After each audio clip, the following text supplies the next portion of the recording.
sabe? Fale com pessoas de influência para que você esteja em certas situações. Agora, é claro, é muito importante que nós saibamos, por maiores que sejam as formações de uma pessoa, como era o caso de Paulo, o que vale acima de tudo é o Senhor. É o chamado do Senhor, que o Senhor coloca em nosso coração. Às vezes é muito difícil a pessoa entender isso. Não é por você, é por Cristo, é graças a Ele.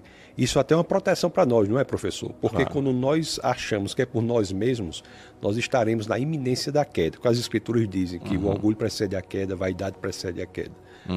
Então é importantíssima a formação, deve ser feita e Deus quer que seja assim, de acordo com as Escrituras. Jesus de Nazaré, quando questionado sobre qual era o maior dos mandamentos, está lá em Mateus no capítulo 22, no verso 37, ele diz: amar a Deus com todo o seu coração, sua alma e o seu entendimento. Deus quer que nós o entendamos com a nossa mente. Deus não quer o nosso coração e pede para que deixemos o cérebro do lado de fora da porta, não. A fé não precisa ser cega. Existe fé cega? Existe, mas não é do tipo cristã. A fé do tipo cristã tem base na razão. Aliás, existe um mandamento que fala sobre isso. Em uma das cartas do apóstolo Pedro, a primeira carta de Pedro, no capítulo 3, no verso 15, as Escrituras dizem: santifique o Senhor o seu coração, esteja sempre preparado para apresentar todo aquele que vos pedir a razão da esperança que há em vós. É um mandamento, numa carta universal, católica, não no sentido da Igreja Imperial, mas no sentido de católicos. Esteja preparado para apresentar a razão da sua fé. Nós somos chamados, todos nós cristãos, somos chamados para sabermos o porquê nós cremos. Então, amar a Deus com a nossa mente é um mandamento das Escrituras. Jesus diz em Mateus 22, 37, conforme eu já disse, que é o maior mandamento, amar a Deus com o seu coração, sua alma e o seu entendimento, e, portanto, não deve ser negligenciada essa experiência.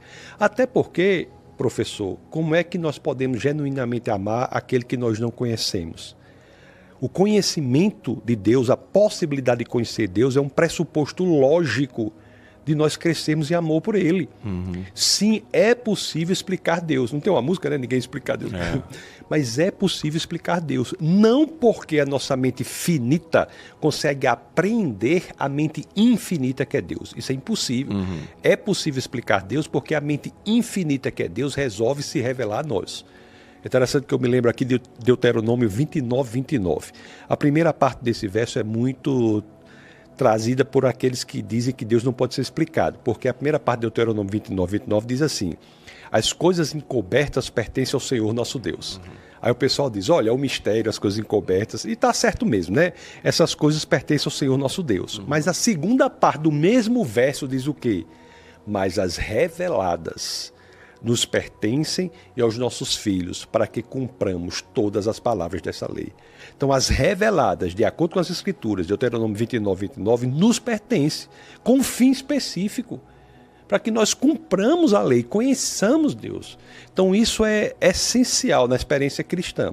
O anti-intelectualismo na igreja tem causado um grande problema. Isso eu acho que é algo que a gente tem que discutir.